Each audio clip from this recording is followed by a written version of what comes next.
नमस्कार। जम्मू के सभी पत्रकार मित्रों को मैं पार्टी के हमारे सभी वरिष्ठ नेताओं की साक्षी में आप सबका भारतीय जनता पार्टी की इस पत्रकार वार्ता में अभिनंदन करता हूं, स्वागत करता हूं। भारतीय जनता पार्टी ने वैसे तो समय समय पर खूब नवाचार किए हैं और आप सब जानते हैं कि 3% और 3 लोकसभा सीटों से 1952 में शुरुआत करने वाली भारतीय जनता पार्टी, वो जो भारतीय जनसंघ था और जिस जनसंघ के संघर्ष की बुनियाद कश्मीर से जुड़ी है, वो आज 303 सीटों के बहुमत के साथ प्रधानमंत्री नरेंद्र मोदी जी के नेतृत्व में पिछले 10 वर्षों में एक सफल सरकार चलाई है। साथ में राष्ट्रीय जनतांत्रिक गठबंधन का सहयोग और कुल मिलाकर भारतीय जनता पार्टी और एनडीए की ये युति, जिसने 10 वर्षों में बहुत कुछ बदलने की कोशिश की है। सामान्य व्यक्ति का जीवन बदला, बुनियादी समस्याओं का समाधान हुआ और वैचारिक मुद्दों का भी समाधान मोदी जी के नेतृत्व में देश ने किया है। भारतीय जनता पार्टी दुनिया की सबसे बड़ी पार्टी है। सदस्यता के नाते कोई जमाना था जब कम्युनिस्ट पार्टी दुनिया की सबसे बड़ी पार्टी होती थी, लेकिन आज पूरी दुनिया की सबसे बड़ी लोकतांत्रिक पार्टी भारतीय जनता पार्टी है। क्योंकि चुनाव का समय है और सरकार को एक बार फिर से मैंडेट लेना है, उस लिहाज से कई बार हम लोग देखते थे कि चुनाव में कोई भी घोषणा पत्र वो रस्म अदायगी जैसा होता था, कट कॉपी पेस्ट जैसा होता था। भारतीय जनता पार्टी के काम की गहराई इस बात से समझिए कि पूरे देश भर के 125 केंद्रों पर समाज के हर तबके से उनकी इच्छाओं का संकलन, उनके सुझावों का संकलन, जो कालांतर में जिन मुद्दों पर सरकार को आगे और काम करना है। 10 वर्षों में यूं बदला बहुत कुछ है। मेरा कश्मीर से कई बार अलग अलग समय पर आने का अवसर मिला। मैं उस बदलते हुए कश्मीर की फिजा को समझ सकता हूं। आज घाटी में शांति है, पत्थरबाजी नहीं होती, तिरंगे का मान होता है, लाल चौक पर तिरंगा उसी शिद्दत और शान से फहराया जाता है, टूरिस्ट आता है। कुल मिलाकर किसी भी देश का कारक है वहां की कानून व्यवस्था और शांति। दुनिया के और अंतर्राष्ट्रीय मानचित्र पर जब चर्चा होती थी तो मानवाधिकारों की बात होती थी, आज आतंकवाद के खात्मे की बात होती है। मोदी सरकार की जो इस तरीके की विदेश नीति की जो डिप्लोमेसी है, उसकी सफलता है और उसी का कारण है कि आज कश्मीर में शांति भी है और कश्मीर में लगातार टूरिस्ट का आवागमन भी बढ़ा है। करोड़ों की संख्या में उनका आवागमन हुआ है। यहाँ की अर्थव्यवस्था को गति मिलती है, यहाँ के इंफ्रास्ट्रक्चर को बढ़ोतरी हुई है।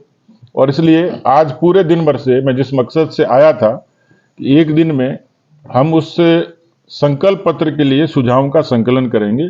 मैं कश्मीरी पंडितों के बीच में गया, उन्होंने अपनी बात रखी है।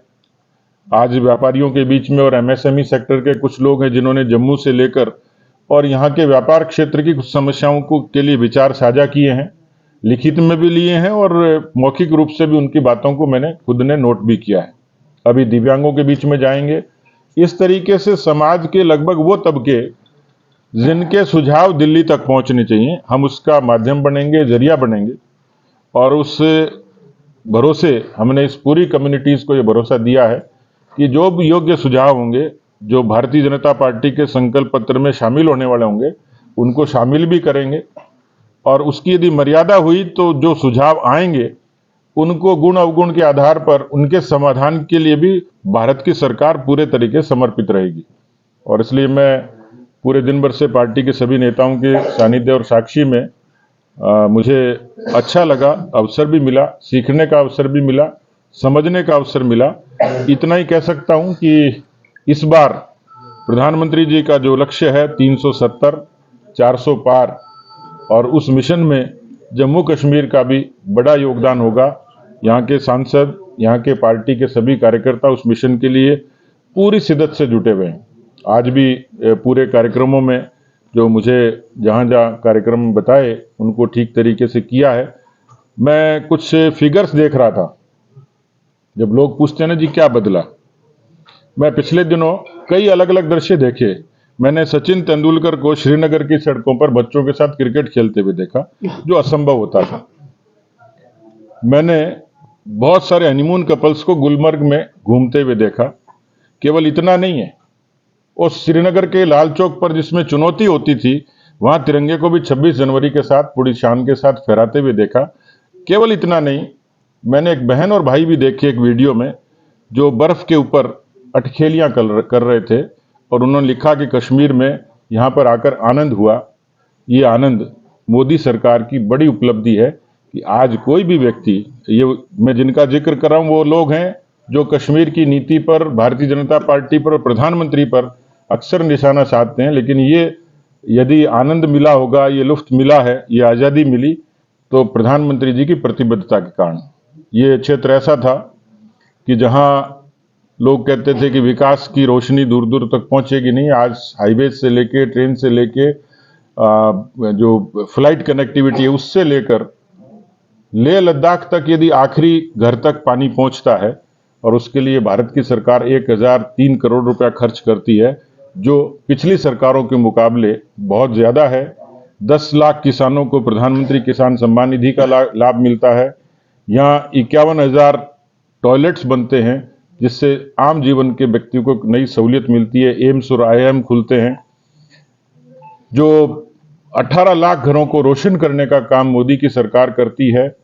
ऐसे लोग जिनको स्वास्थ्य का बीमा चाहिए, और दुनिया में जो सबसे बड़ी हेल्थ इंश्योरेंस स्कीम है वो आयुष्मान भारत, भारत के 50 करोड़ लोगों को लाभ मिलेगा। उस तर्ज पर यहाँ 8 लाख लोगों को उसका लाभ मिला है। PM आवास का हर शख्स को, जम्मू कश्मीर के हर व्यक्ति को, हर व्यक्ति को 8 लाख लोग ले चुके, बाकी वो उसमें टारगेट में है कि वो सब लोग उनको मिलेगा। PM आवास, 11,800 करोड़ रुपए शिक्षा के लिए खर्च होना। प्रधानमंत्री ग्राम सड़क योजना के लिए जो प्रोविजन है 717 करोड़ रुपए, बहुत बड़ी राशि है। यूपीए को देखें तो 523 करोड़ रुपए थी। मैंने जो ग्रामीण विकास है, रूरल डेवलपमेंट, उसके लिए पिछली सरकारों के मुकाबले उन्होंने 680 करोड़ रुपए खर्च किए थे। इसमें 1100 करोड़ रुपए भारत की सरकार खर्च कर चुकी। जो आतंकवाद का खात्मा, पत्थरबाजी का बंद होना, 370 का खत्म होना, ये सब उस तरीके के लक्षण हैं जिससे कश्मीर में शांति बहाल भी हुई है। कश्मीर अब लोगों के लिए आकर्षण का केंद्र फिर से बना है, और मुझे पूरा भरोसा है कि मोदी जी हैट्रिक भी बनाएंगे। और मोदी जी की हैट्रिक जब बनेगी, जब एक बार फिर से NDA की और भारतीय जनता पार्टी की सरकार होगी, ये सरकार और ज्यादा मजबूत इरादों के साथ जो बकाया काम है, जो प्राथमिकता के काम है, उनको निश्चित रूप से पूरा करेगी।